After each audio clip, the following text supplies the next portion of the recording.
यीशु की मृत्यु के समय घटित हुई 4 अद्भुत घटनाएं। सत्र 12 मत्ती 27 4:1-52। 15 मई 2017 माइक लिविंगस्टोन द्वारा। उन्होंने उसे क्रूस पर चढ़ाया। यूहन्ना 19:1।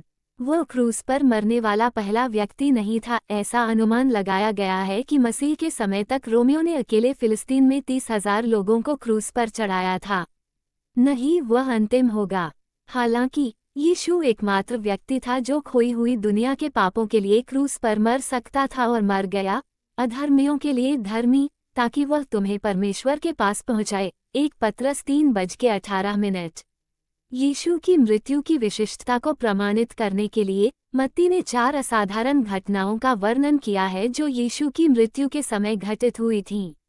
सुसमाचार लेखक उनका अर्थ नहीं समझाता, वह केवल उन्हें दर्ज करता है। जॉन मैकार्थर ने इन घटनाओं को क्रूस पर परमेश्वर की अपनी टिप्पणी कहा है। ये अंधेरा क्या हुआ? यीशु को सुबह 9 बजे क्रूस पर चढ़ाया गया। मरकुस 15:25। फिर दोपहर से लेकर तीसरे पहर तक सारे देश में अंधकार छाया रहा। मत्ती 27:45। महत्व। पुराने नियम में अंधकार अक्सर न्याय का संकेत होता है। देखिए आमोस 5:18। 8:9। याद करें कि पलायन की घटना की 9वीं विपत्ति मिस्र की भूमि पर 3 दिनों की अवधि के लिए अंधकार थी, एक ऐसा अंधकार जिसे महसूस किया जा सकता था। निर्गमन 10:21-22। अंधकार की विपत्ति के बाद ज्येष्ठ पुत्रों की मृत्यु हुई। निर्गमन 11:4-5। मृत्यु से पहले अंधकार था।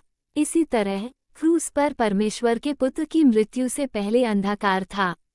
इसका क्या महत्व है? क्रूस पर हमारे पापों को पापरहित पुत्र पर डाल दिया गया और परमेश्वर ने अपना न्याय हमारे प्रतिस्थापन मसीह पर उंडेल दिया।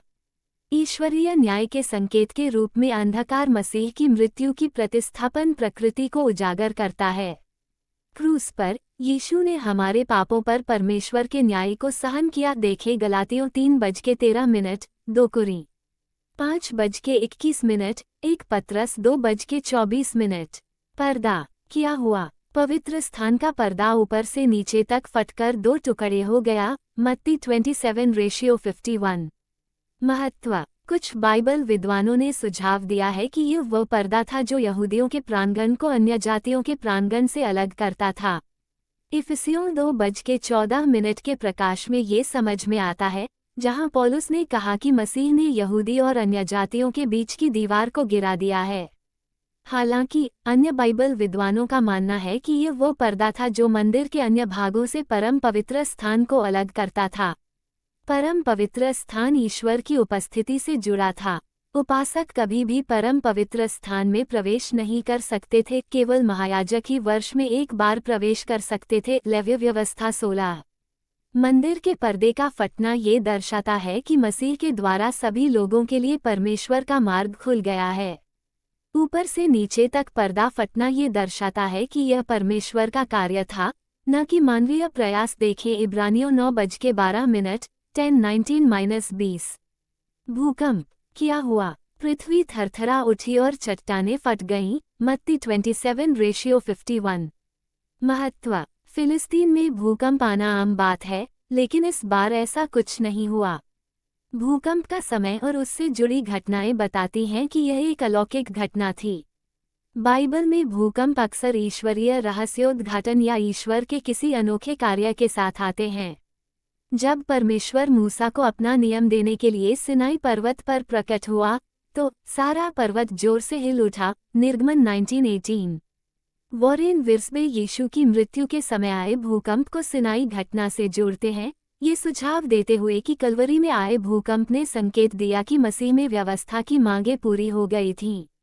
अन्य विद्वानों ने यीशु की मृत्यु के समय चट्टान को चीरने वाले भूकंप और मंदिर के पर्दे के फटने के बीच संबंध पर ध्यान दिया है।